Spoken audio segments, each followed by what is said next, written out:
Hello! Welcome to the Littlest Jungle.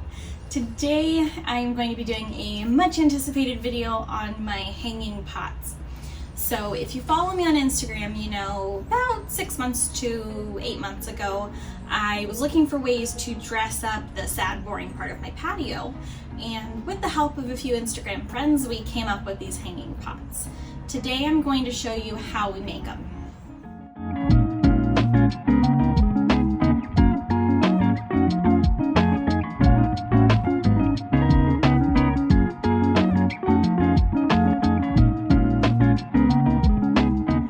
To start, we will need a couple of tools. You'll need some type of hook. I selected these compressed S hooks. I got them on Amazon, and there'll be a link in the description box down below. Plastic pots. Now you want a pretty sturdy plastic pot. So as you can see, this one, pretty sturdy, not easily bent. And it also has a drain hole, which is important for overall plant health. So definitely, if you're gonna pick one without a drain hole, I would suggest that you add it before planting it. The last thing you'll need is a drill with a 3/16 bit. That's what works for the hooks that I've suggested. Of course, if you're going to use bigger hooks or smaller hooks, you may need to adjust there. Luckily, this project is pretty straightforward. All you gotta do is pop a hole in the side of it and attach your hook. A few moments later. Alright, thanks to some editing magic, we have our hole already drilled. Mine is just about 1 millimeter from the top.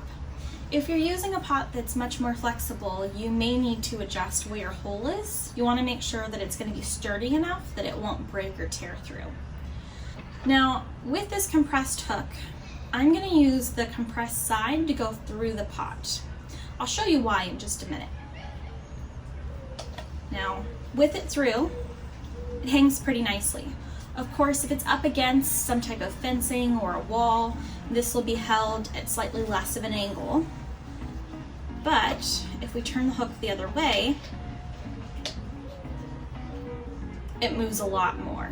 So it'll swing in the wind, it might slide to different degrees. It's just not as sturdy as you probably want for your plants. So I'm going to put this back in with the compressed side up. It hangs just like that. Another advantage to hanging it with this compressed S hook is that if you're hanging it on a bar or some type of fence or something, it'll be a little bit easier to fit the bar into that space. So that is my hanging pot tutorial. Like I said, pretty simple, definitely a quick and easy project you can use to spice up any space. Thanks and good luck!